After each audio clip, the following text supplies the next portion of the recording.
Here is something almost nobody realizes about Prince Harry and Meghan Markle. They are not really a couple in the ordinary sense anymore. They are a structure, and the structure is load-bearing. Start with what they own. The Montecito house, bought together, now worth roughly double what they paid for it. Archwell, the production company, held jointly. The Netflix deal signed with that company, not with him and not with her. A charity carrying both their names. And sitting on top of all of it, the single most valuable asset they have. A story that only exists because there are two people standing in the middle of it. Now the detail that turns all of that from complicated into genuinely impossible. He refused to sign a prenup. Flat refused, because he was determined this marriage was going to last, and paperwork about endings felt like an insult to that. Beautiful, truly. And they live in California, where absolutely everything earned inside a marriage gets cut down the middle unless a document says otherwise. There is no document, so picture what actually happens if these two ever tried to walk away from each other. A house that has doubled while they lived in it. A company neither one can take. Two children who are British royals and American citizens simultaneously, which is a legal knot nobody has really untied before. Full financial disclosure required by law, every trust and every deal on paper for the most privacy-obsessed couple in the world. They are welded together, not by feelings, by architecture. And once I show you what happened to their Netflix money, you will understand why the welding matters more now than it ever has. Prince Harry refused to sign a prenuptial agreement before the wedding, and everything else in this video flows out of that one decision. The reporting at the time was that he would not even discuss it. This was going to be a lasting marriage. That was the position, and honestly, you can understand it coming from a man who watched his parents' marriage dissolve on television when he was a child. But romance and law are different departments. California is a community property state. Anything earned during a marriage is split evenly by default. Not negotiated, not argued, just split. Now Harry does have separate money. Inherited money usually stays separate, and he has real inheritance, including roughly £8 million from his great-grandmother's trust that reached him around his 40th birthday, plus his share of what his mother left behind. Here is the trap though. Separate money stops being separate the second it gets mixed in. Put it toward a shared home. Fund a joint venture with it. The line dissolves and lawyers spend years arguing about where it went. So what did they do almost immediately after arriving in California? They bought a house together. The Montecito house cost just over $14 million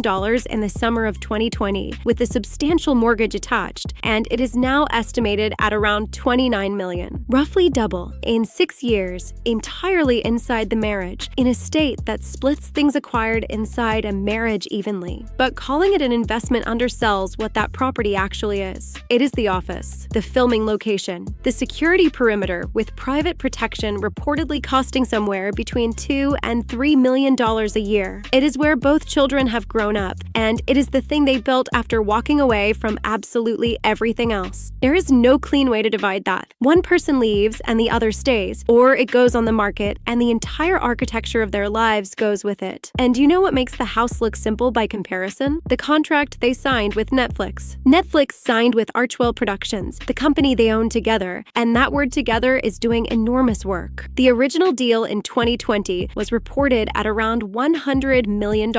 Never officially confirmed, but that was the number everyone ran with, and it was an exclusive arrangement. The sort studios only offer people they expect to print money. And for a while, it absolutely delivered. Their documentary became the biggest documentary debut in Netflix history. Over 81 million viewing hours in the first 4 days. #1 in the UK. Top 10 in 85 countries. There was a war against Meghan to suit other people's agendas. It's about race. It's a dirty game. Then last August, they signed something new. A first look deal. That sounds like a lateral move. It is not. A first look deal means Netflix simply gets to see your ideas before anybody else and can pass on them. Reporting indicates it is worth meaningfully less than what they had before. So the machine cooled considerably, and every bit of that arrangement, the good years and the downgrade, is attached to the company they hold jointly, not to him, not to her. Which brings up the question I could not stop thinking about about while researching this. What was Netflix actually paying for? Their most valuable asset is not property, and it is not a contract. It is a story, and the story structurally requires two people. Think about what that documentary really was. A prince who left the institution he was born into and the American woman he left it for. Neither of those is a story alone. A royal falling out with his family is a Tuesday. A former actress marrying well is a magazine feature. It only becomes the biggest documentary on the platform because both halves are in the frame at once. Media people have been blunt about the ceiling on this. One executive told the New York Times, "The basic problem is that you can only really tell your story once." Another put it more brutally, saying a rebrand works maybe twice at absolute most before audiences stop showing up. So the crown jewel is a one-time sale, and it is jointly owned, and it has already been sold. Meanwhile, Meghan's lifestyle brand launched the same week her series premiered, with Netflix as a partner, products vanishing in under an hour. Then this March, Netflix stepped back, and she took the brand independent. The marketing engine has already started detaching itself. So what does each of them actually own alone?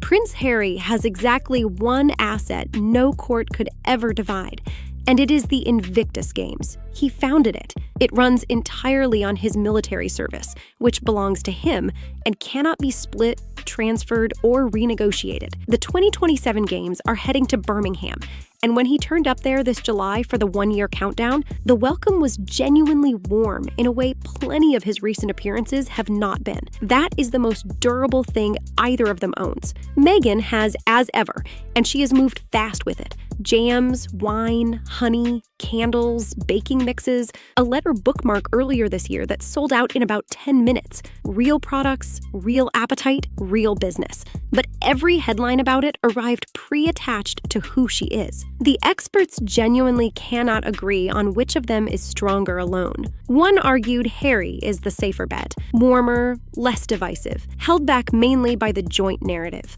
Another countered that Meghan was a working Hollywood actress with her own audience long before a prince turned up. Both arguments hold. Neither settles it. And none of it touches the part money cannot fix at all.